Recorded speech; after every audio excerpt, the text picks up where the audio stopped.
As a kid, I spent a lot of time exploring beaches just like this one. In a large part, that's where I developed my love of nature.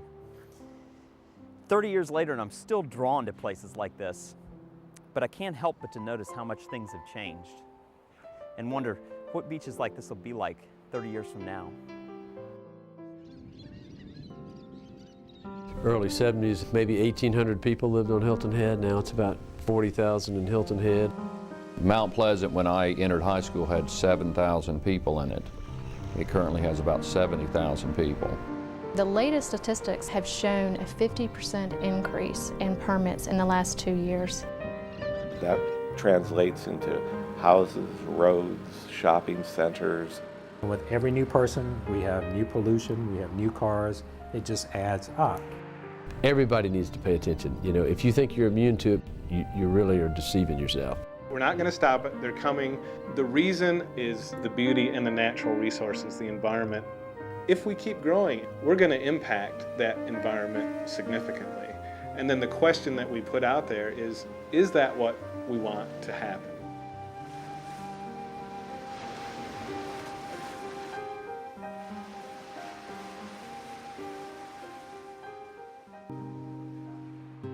From 1970 to 2000, the South Carolina population nearly doubled. From 2000 to 2030, we're expected to grow another 35% to a population of 5.4 million. We're stuck in this mentality, we got to do anything we can to get more people to come here. But I'm of the opinion you don't have to bribe people to move to paradise. They're going to come to paradise, and they're coming. The question really now becomes, is it possible to preserve paradise in the face of their coming? Is it possible to preserve what makes us attractive in the first place?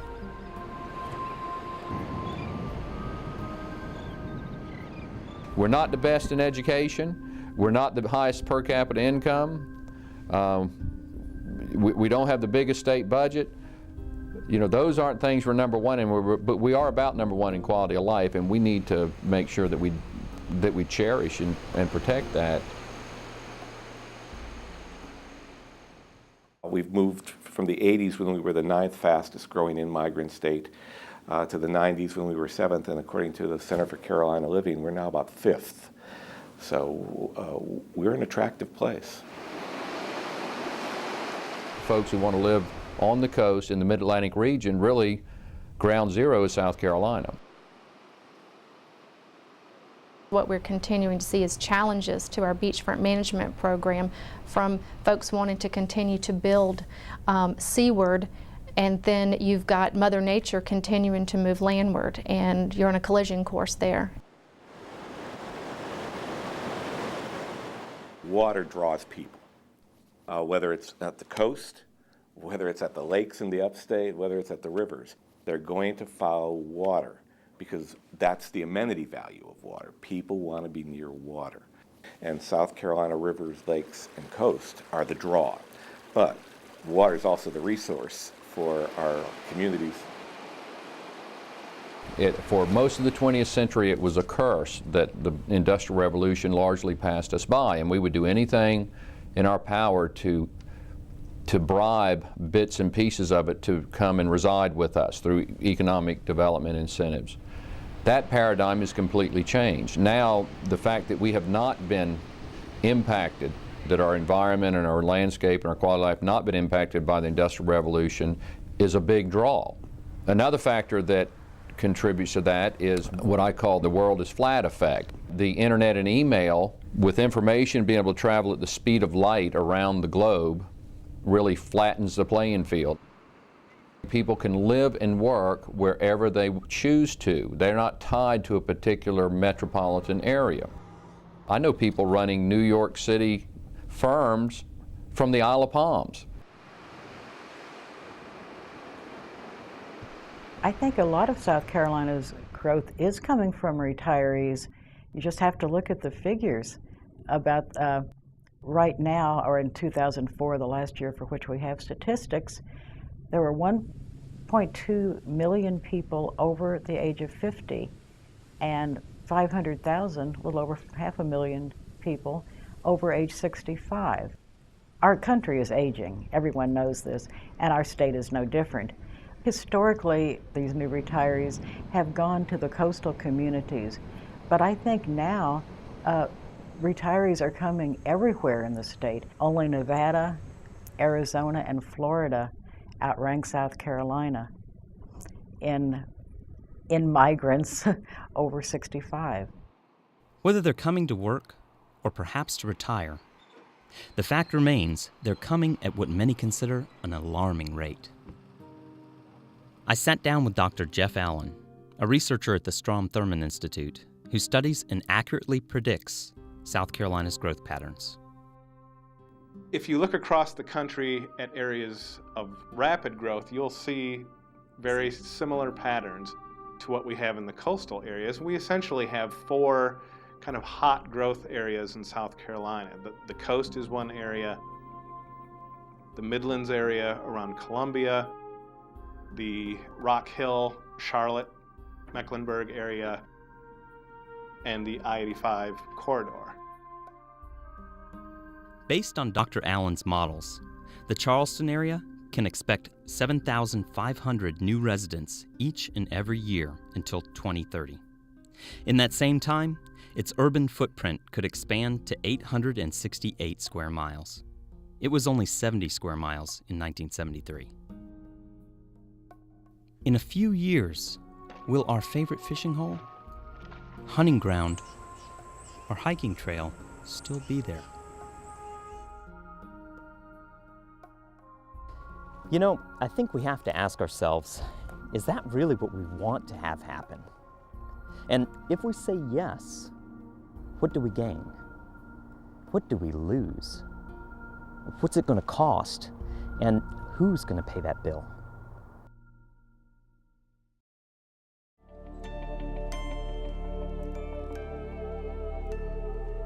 With nearly 42,000 miles of road, 8,300 bridges, and 800 miles of interstate, the South Carolina Department of Transportation maintains the 4th largest highway system in the U.S., even though the state ranks 40th in actual size. As a response to recent and projected growth, the department built 27 years of roads in just 7 years. The last 10 years has shown the state growing at 15%, and there's no reason to expect that that will change. During that same period of time, travel increased by over 30%. Since 2000, the interstates have increased by 14% in traffic, so those roads are continuing to become more and more congested. Over the course of the year, roughly 19 million hours are lost in congestion on our roads every year in South Carolina. And if you equate that back to average labor rates, it translates into over $340 million lost each year in economic activities. Roads, police officers, schools. Growth requires infrastructure, and infrastructure requires money. It's kind of like the field of dreams in reverse. They're coming, so we got to build it. Every new school you build is 20 to 25 million. And then it's another couple million to run one per year. It's really hurting those of us like Beaufort County, Horry County, Dorchester County that are having these kind of influxes. If you just assume that you have to build a new school for every 600 kids, we need at least a school, probably 2 schools every year. And that's going to happen other places. So who pays for that? I think the Beaufort County Southern Regional Plan documents that in Southern Beaufort County today, we're $350 million in the hole in terms of roads and schools and libraries. From maintenance of the existing system to adding capacity to investing in other transportation modes, improving mass transit, all of these things would equate to over $50 billion over the next 20 years. And if you look at the resources that we currently receive and apply that over the same period of time, you end up with about a $40 billion, more than $40 billion shortfall. In many of these growing areas, especially when you look at the cost of residential development, it appears that residential development just doesn't pay for itself. That for every dollar in taxes and revenue generated from new residential development, it costs somewhere between $1.10 and $1.50 in provision of services. So local government entities are losing money most of the time when you look at residential development. You need to make sure that growth pays for itself, and I know this isn't good English, but I use the term, growth ought to pay for itself instead of those who are growed upon. Because the growed upon, you've already built the infrastructure that you create a need for. It's not fair to shift that. That is not an equitable thing to allow to persist. Growth should pay for itself. I think anyone would agree with that.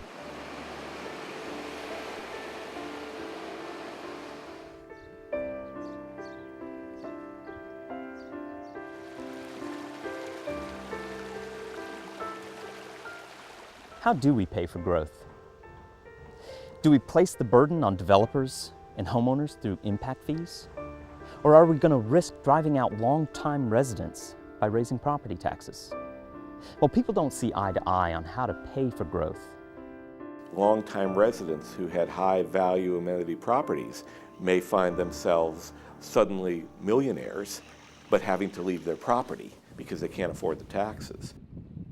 When you have an area that's really bid up in the in price, in value, the property tax burden that's shifted onto homeowners in that area can go up dramatically. I've had constituents with 400% and more property tax increases in 1 year. Last year we spent the entire legislative session and even more than one session dealing with the property tax crisis. The crisis this year is the property insurance crisis. The risk has gone up because we have heightened hurricane activity. The value has gone up because of the law of supply and demand. Everyone wants to live on the coast, and so that again is a systemic problem really, or a driver of the property tax problem and also the property insurance problem. The insurance market ebbs and flows, unfortunately, more dramatically on the coast than it would in Columbia or Greenville or somewhere. And I mean, in my life as an insurance person years ago, we dealt with it constant.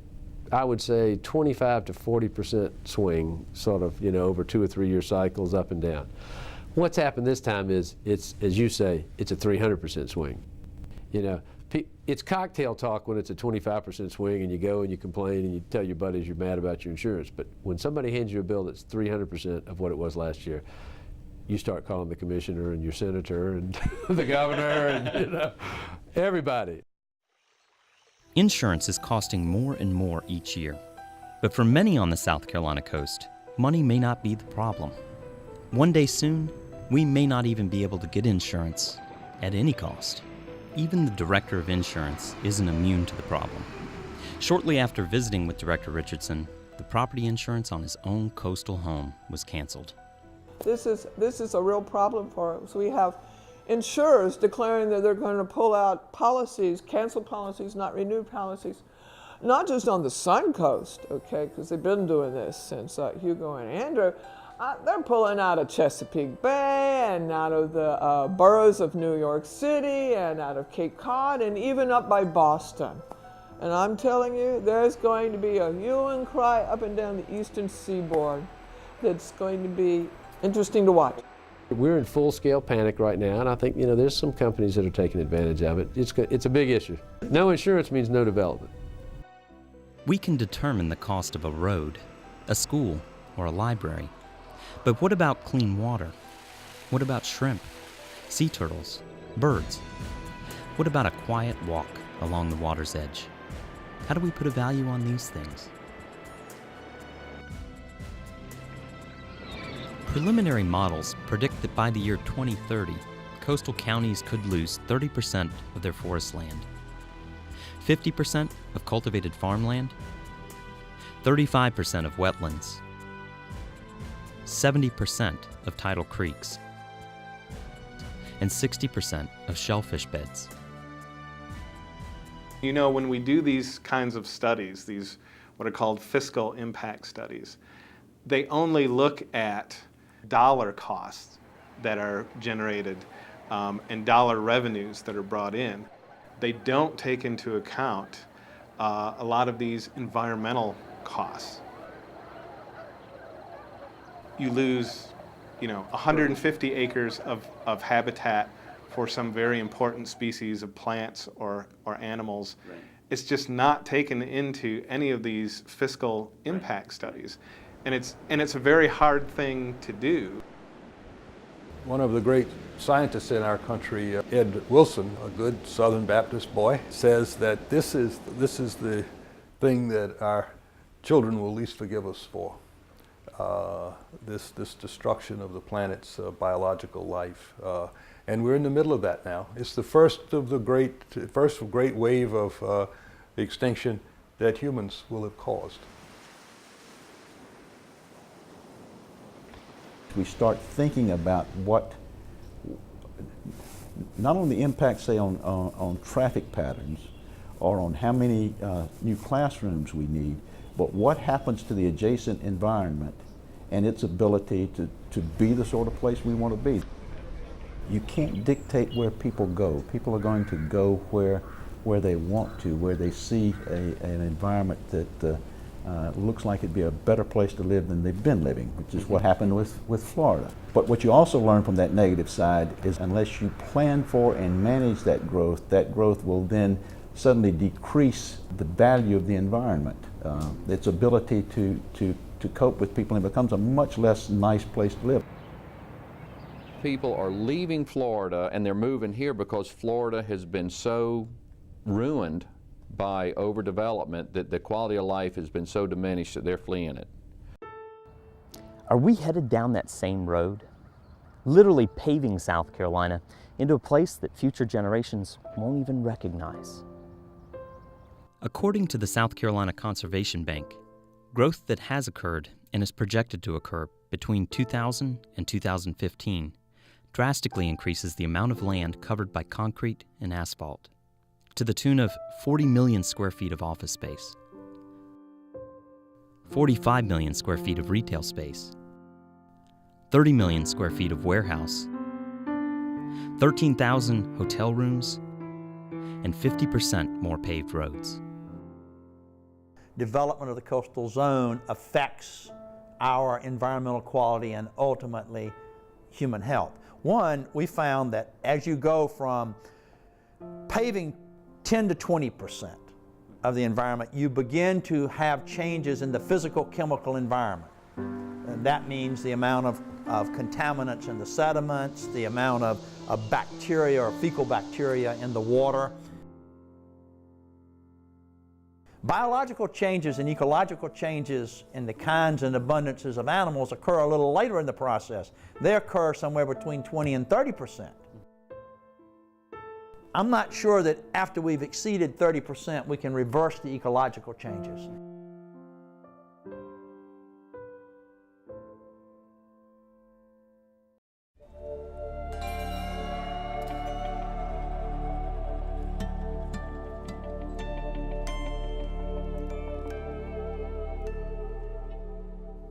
When we pave the driveway, when we spray weed killer on the lawn, when we throw an unused prescription down the drain,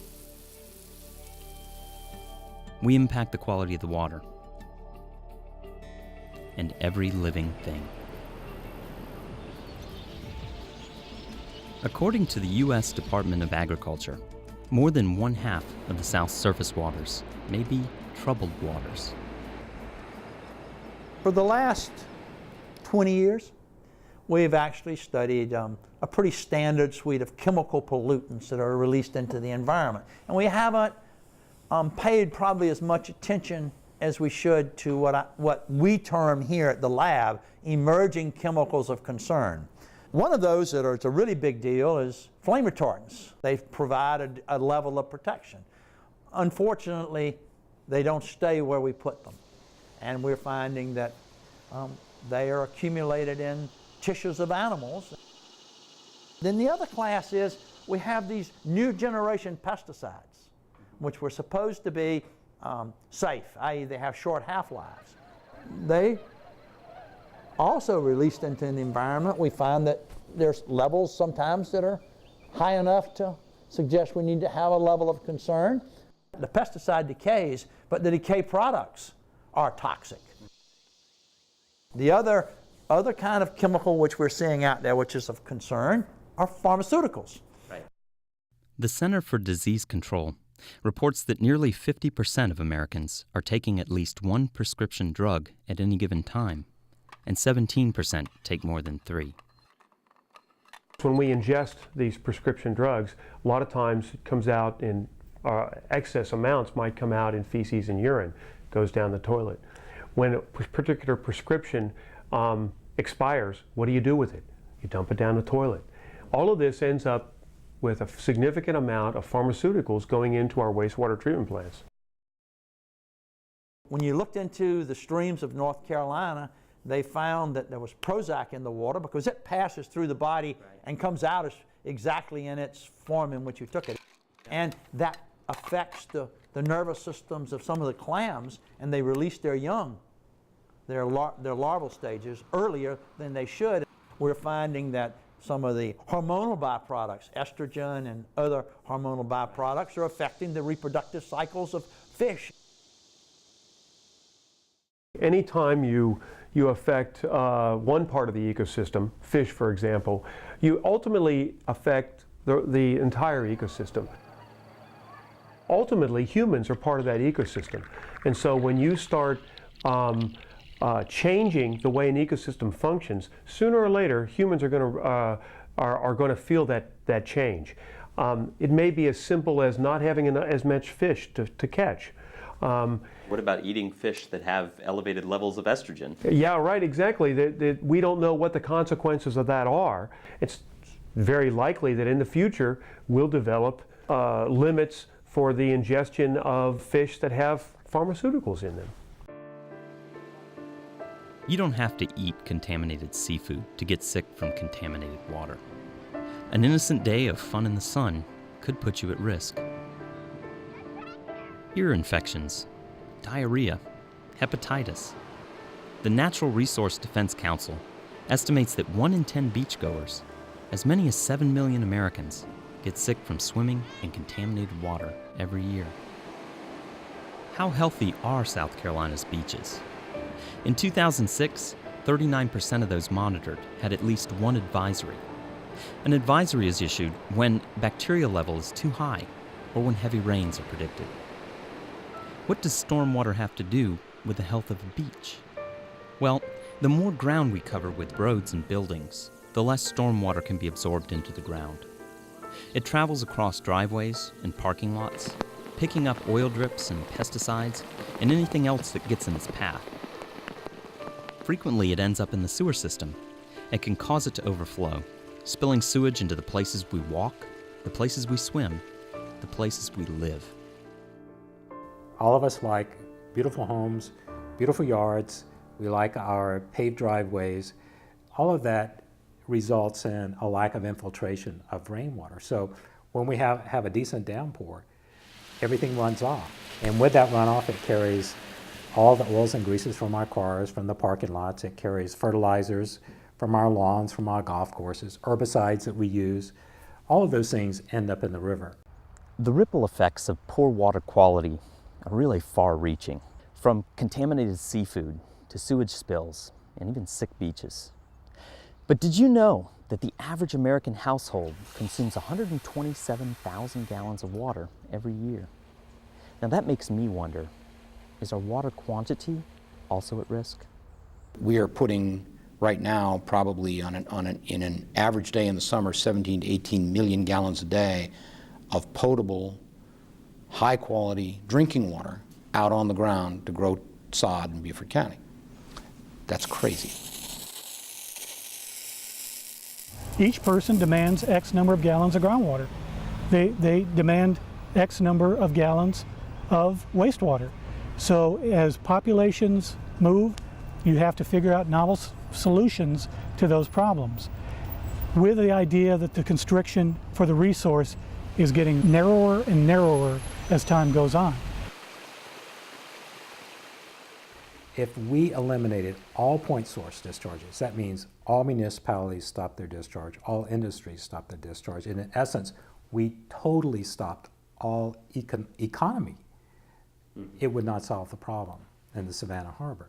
So that immediately brings a lot of concern, because are we talking about a moratorium on any new development? Right. Whether it's housing development or industry coming in, commerce, we are really talking about we're at a standstill. And if we as a state want to attract industry, we want to attract development, how do we do that when we can't guarantee water allocations?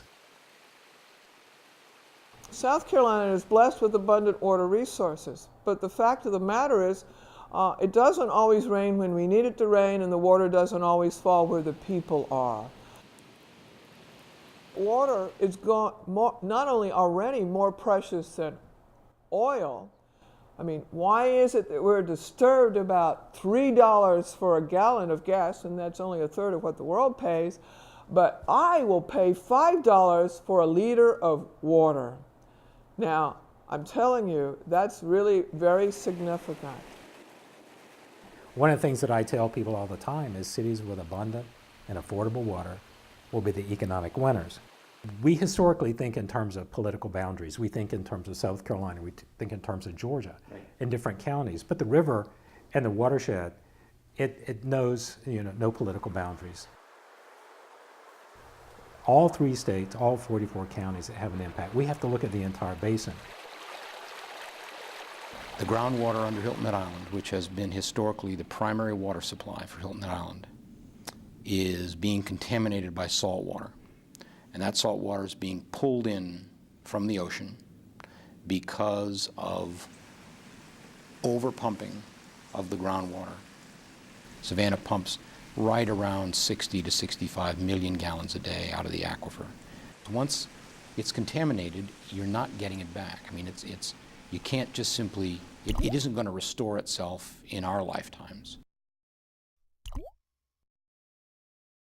If you're an upstate resident like I am, thinking that what's going on at the coast doesn't affect you, you better think again.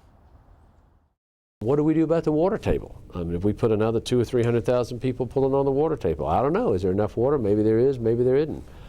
Atlanta could want to take, tens of millions of gallons of water out of the Savannah River every day. And, then what does that do to the upstate? Our water resources are a subject of increasing concern, not only to South Carolina, but throughout the entire water basin, which include our colleagues to the north and to the west of us. Atlanta, which is growing like something biological at an extremely rapid rate, and also in North Carolina, which is growing rather dramatically too. And both of those places are much more water-starved than are we. It all comes back to, among other things, the water. We got water, but there are other people who are very important and who have economic influence who want that water. So we can't talk about the water supply or the coast without talking about the region.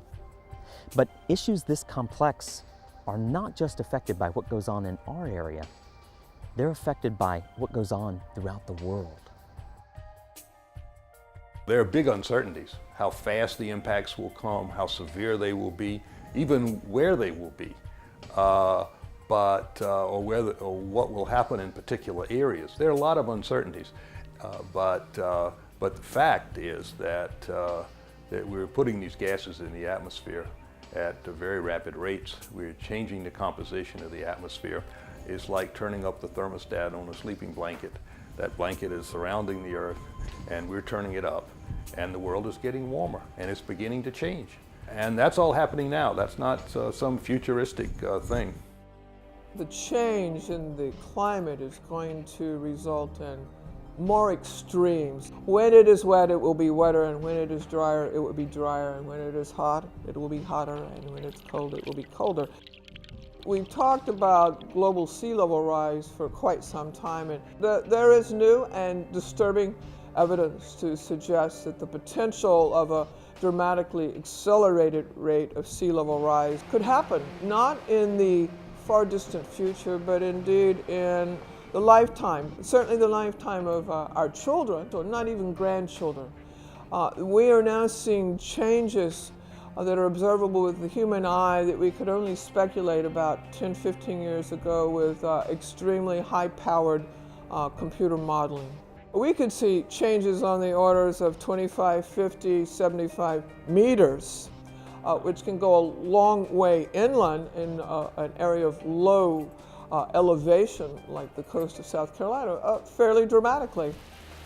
It's like rolling a loaded dice. You don't know exactly what number you're going to get, but if you roll it enough, more things will happen towards the load, and we're loading the planet for more warming, more severe hurricanes, and a host of other ill events.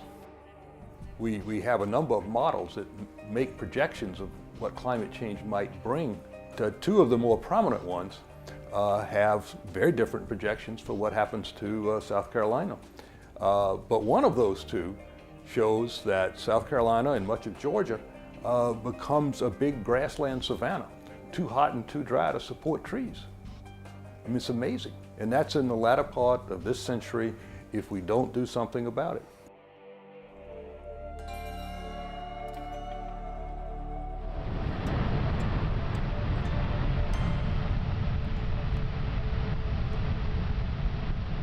$34 deaths, $7 billion in damages. 24 counties declared federal disaster areas. Storm tides reached as high as 20 feet, and winds extended far inland. Hurricane Hugo was the largest storm to hit South Carolina in modern history. How prepared would we be if a large-scale storm hit today? You'd never get everybody off the South Carolina coast right now, in my opinion. You know, I-26 is the only corridor out of Charleston. The governor calls up and says, you got to get out of Charleston tomorrow. You're going to have a parking lot for 20 hours probably. There's a lot of apathy where people go, yeah, those things never hit us, you know, everybody gets all exercised and we pack up our stuff and then they don't hit. One of these days it's going to hit. The explosive growth on the Sun Coast was during an anomalous period of quietude in coastal storms. There were not the usual frequency and severity of coastal storms during the same period that we were just piling up one atop another on the coast. And yet now we've seen not only return to the normal frequency and severity of storms, but there is increasing evidence to suggest that if you overlay climate-related matters on top of the normal patterns, that what we will see are more extreme events. And we can never forget that the South Carolina coast is a storm-dominated and a drought-dominated ecosystem. And Mother Nature will be what she will be regardless of our expectations as humans.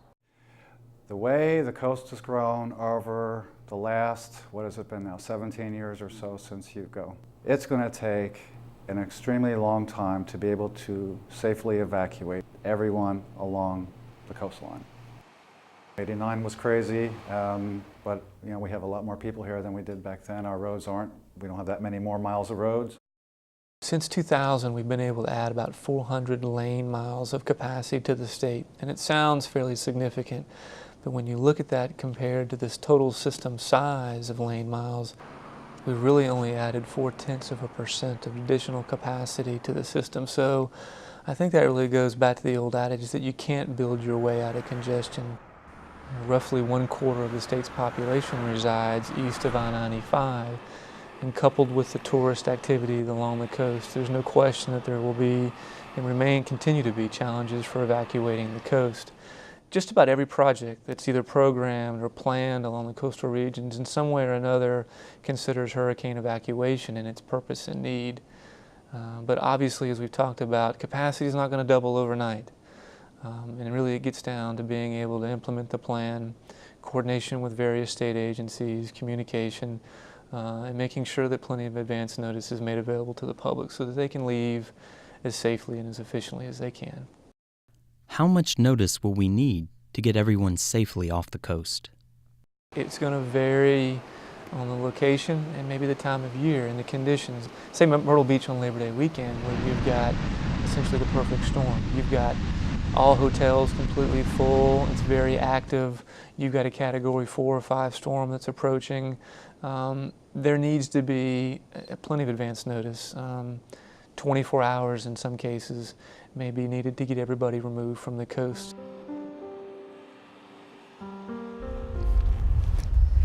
What if you're not in Myrtle Beach? What if you're here on Sullivan's Island or the Isle of Palms? How many hours notice would you need to get you and everyone else off the island into safety? 2? 6? 12? Well, whatever that magic number may be, let's say you had enough warning to get off the island before the storm hit. So did everybody else. So did all the people from Johns Island, James Island, Kiowa, Edisto, Daniel Island. You're not out of danger yet. You and everyone else has to head inland. And of course, the worst place to be during a storm is in a car.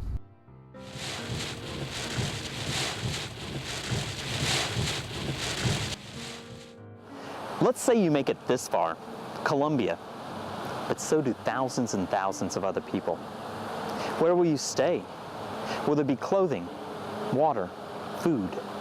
It's impossible to contemplate these questions and not think about Hurricane Katrina.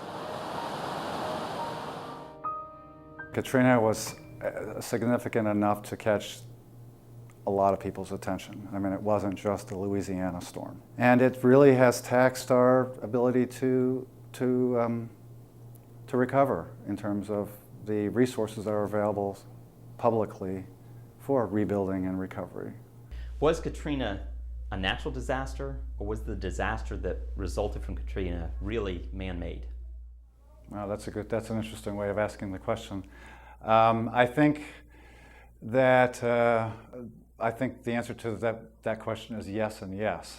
Why many people would like to think that New Orleans was an extreme case of many social, economic, and cultural conditions.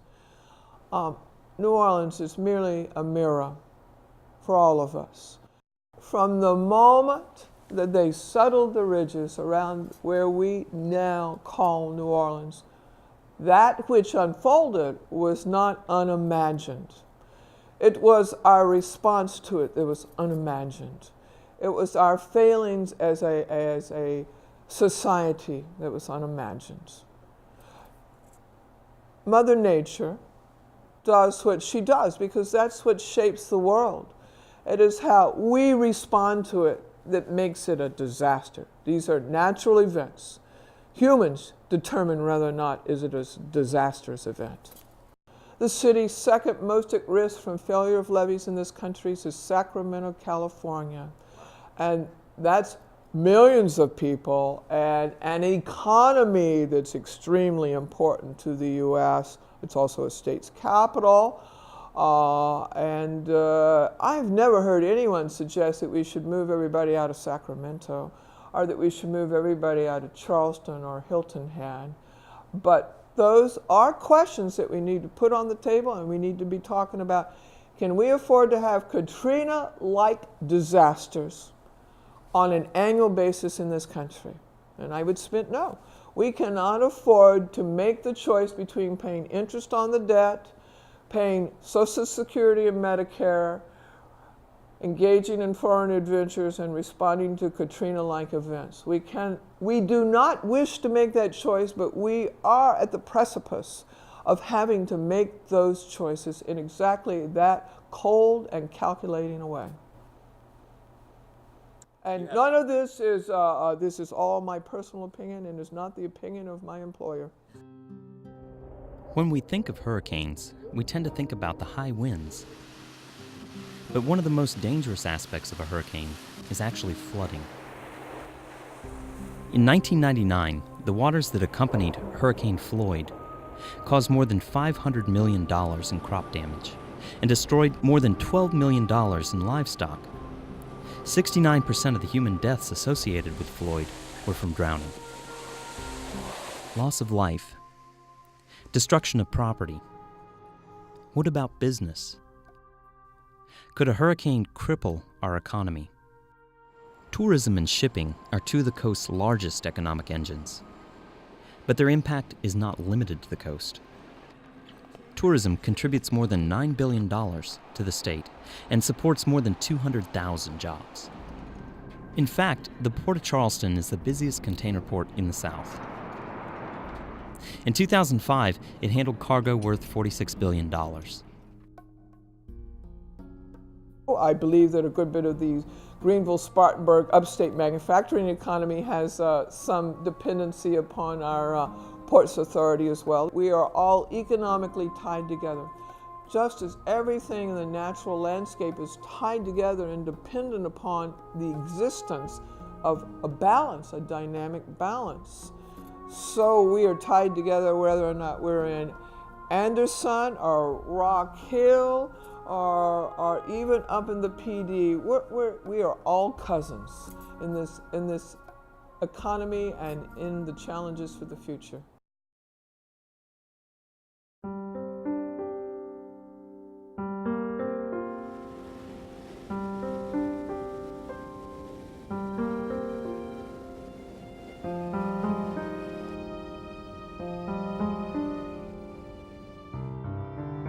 Unprecedented growth, rising costs, environmental disasters. We can all see that there are many challenges that face South Carolina. But what are we doing to meet them? And what else needs to be done? There's nothing we can do by saying, growth is evil. No, it isn't. Growth is basically growth. And it's going to change our economy. It's going to make our communities wealthier, potentially. But we have to understand the costs associated with growth and be able to pay for it. And pay for it either by having growth pay for itself, or we have to agree as a community that we're going to encourage it in a certain way that will do minimum harm. If we could stop growth, I don't think we want to. South Carolina has the capacity to absorb the people who wish to move to South Carolina. It's just that the growth is not occurring uniformly. It's in high concentration points, and it would be nice if we could get some of that growth occurring in other locations in South Carolina. Every community in the state, especially anybody in the coastal corridor, ought to be doing land planning as fast as they can do it. And make sure you got the roads going the places you need them. Increasingly, land planning efforts have included some talk about just out and out buying land. Now that's not cheap, but for those communities that can afford that, it allows them to take direct control over the amount and the rate of development. And that can also help protect natural areas like this. I think one of the things that we have gotten right is Beaufort County really is a model for how you ought to do it. Every time a corner comes up that's got something on it that we can buy, the community buys it, and the number of single-family units that we have kept from being built on Hilton Head is 3,600 units, 4,000 units. I mean, it's big numbers, big traffic numbers. Do those remain green spaces then, these lots that acquires? Mm-hmm. That's a lot of land. Yeah, we buy every time we've gotten a chance to buy up especially multi-family, high density, 8 unit per acre things. We've done it. We bought up one corner that's right in the middle of sort of downtown Hilton Head, if there is such a thing. I mean, we paid a lot of money for about a half an acre of what was in commercial, but right now it's got about 8 or 10 pine trees and an oak tree and some grass and some azaleas. I mean, people are proud of it. I think that's the interesting thing, is people are willing to do it. And that's what you got to be willing to do. You got to be willing to tax yourself to do that. And right now, unfortunately, the other communities don't have the ability for this real estate transfer fee, because that's a great way to do it. I think our 0.25% transfer tax provides about, I want to say it's $8 or $9 million a year. If you had that up in Myrtle Beach in Horry County, are you kidding me? That number would probably be $40 million a year. And you can start buying up a lot of stuff with $40 million a year. What about communities who don't have those kinds of resources? There are organizations, like the Coastal Conservation League, working on land planning from other angles. We basically appeal permits, we fight bad road projects, we promote good plans and good development. And for example, we work very closely with the Nature Conservancy to pass the Conservation Bank Act, which allowed for the first time the state to have some significant financial resources to protect land through purchase of fee, interest, or easement. And I would say that of all the things we do, I think perhaps the most important one is focusing infrastructure in the right places and blocking it in the wrong places. And zoning is, is one tool in the toolbox. One that is less well understood is the focusing and targeting of public funds for infrastructure in the right place. And the flip side of that is the threat that roads in the wrong place represent. What we believe we are doing, and I am convinced we're doing, is promoting a smarter investment of public funds in infrastructure that will actually solve transportation problems, not facilitate development in areas where no one wants to see it. We don't have to grow into the Ashley River Historic District. We do not have to grow up and around Four Hole Swamp. We don't have to grow up into the Francis Marion. There is plenty of room, and if we organize it in a way that people can walk in addition to driving and ride their bikes, we have mixed uses. In other words, we have smart growth, then people can live in harmony with this region. And nobody's ox is gored because the real estate interests are able to sell as many houses. We would argue more because the value of the place is greater. I mean, increasingly, people are looking for quality of life. They're looking for recreational opportunities. And if we destroy those things, then we become like Atlanta, and we become less competitive in that respect. It serves no purpose. It doesn't meet housing needs. It doesn't add to our regional economy. It does add to the cost to the taxpayer. Homeowners aren't looking for more taxes. I mean, come on, we're looking for relief. So what solutions are there for rising property taxes? When we hear about the poor people on the coast who can't afford the property tax, it's because their property is now worth millions and millions of dollars. And there are ways to solve these issues. There's many tools that are out there. It's just that we have to understand we need some of the tools. There are remedies available in the state tax structure, for people over 65 have a certain break. But there's also the option of people doing, if they want to remain in their home, doing something like a reverse mortgage to get income every month. But many of these people don't want to do that because they want to leave their house to their children. So it's a struggle for them to know what to do.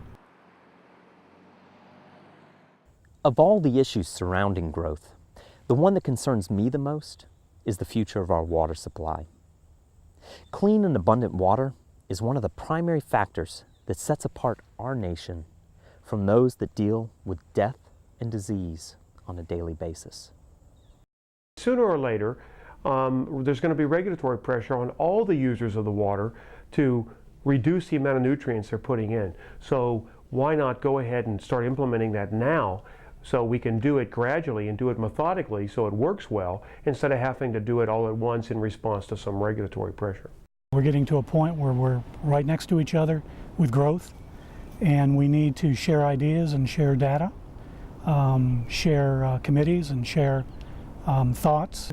But when you see shared problems, shared solutions, shared ideas, you're moving that next step that populations expect of their leaders or of their scientists, to protect them, to help them, to take those critical issues and to resolve them as best they can.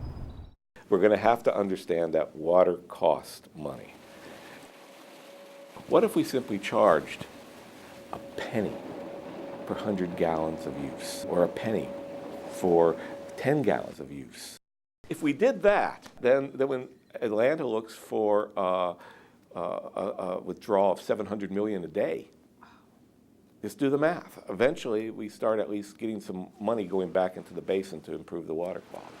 We have to find ways to value the water, or it becomes a common property that's ruined.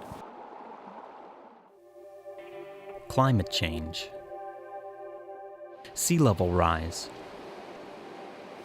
These are not issues that South Carolina alone can solve. The whole world needs to address these concerns, but certainly every country, every state, every individual has a part to play. Are we doing our share? Can we? Should we do more? I actually think South Carolina is a little behind the curve on acting on climate change. The real action has been over the past decade at the state and city level in the United States. Those states that are taking action have been doing are things like setting renewable energy goals for the state, the so-called renewable energy portfolio standard, where states commit to, for example, to have 25% of their electricity from renewable energy sources by a date certain in the future, 2020, 2025. Secondly, other states are regulating their emissions from power plants. I think the universities in South Carolina and all of the colleges and universities could make a commitment to real reductions like that of their greenhouse gases. I think we need to think deeply about new approaches. You have to ask what's wrong with the way we're going about things. We need to start thinking in a different way if we're going to deal with these issues and look at more what the root causes are of some of our problems. It's a deeper issue, but we need to think hard because we're not winning this war. Many of the things we've talked about are slowly developing crises, results that we don't see for years to come. Hurricanes are anything but slow. They can transform a city, a landscape, and an entire population in a matter of minutes. I was down in the Gulf after Katrina and was invited to come down and take some tours and go out and see the levees with the Corps and really talk about some of the modeling and projections that they had done beforehand. And it was something that I think that more people need to see. Just seeing it on CNN probably doesn't do it the justice that it needs. I know I walked away from it with a completely different appreciation and probably a greater urgency of what we need to do here in South Carolina. We're not going to stop hurricanes, and we're not going to stop growth. Right. But I think, making sure that we're planning in the best way that we can and putting that in the best places is critical. It's key for the public to be educated and to be brought into how does this process work and what is my disaster recovery plan, not just for personally for my home, but also for my community. What is this beachfront community going to look like if there is a devastating storm that comes here? What is the relocation plan, or how do they plan to rebuild this community? Those are things that I think the public needs to get involved in and engaged in. And it's definitely a coordination between local, state, federal, and I think developers, planners, and the public all need to be engaged in that and all have a role to play. There are a lot more opportunities now, tremendous opportunities at the state and local government and other places. And now we also know that there are things that individuals can do. There's plenty of information about how to be a good green consumer. There's information about how to be a green investor. There's information about how to be a green homeowner, how to work with your organizations, your associations that you're a member of, your schools and colleges and universities. I think a lot of the younger generation is inspired.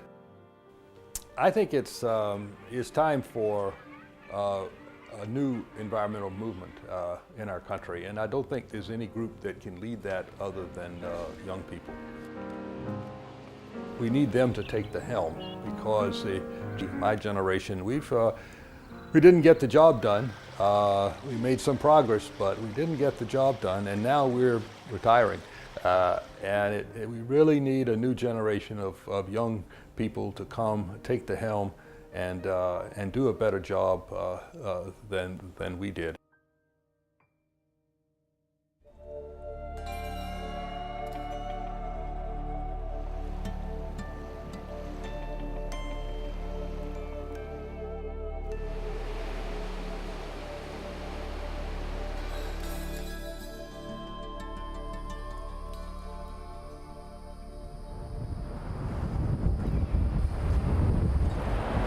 Clearly, South Carolina has many challenges. Facing them begins with determining what we want to have happen with our state and what we're willing to do to realize that vision. In the course of preparing this program, I thought a lot about my vision for South Carolina. But what's yours? What would you like South Carolina to look like in 10, 20, 100 years?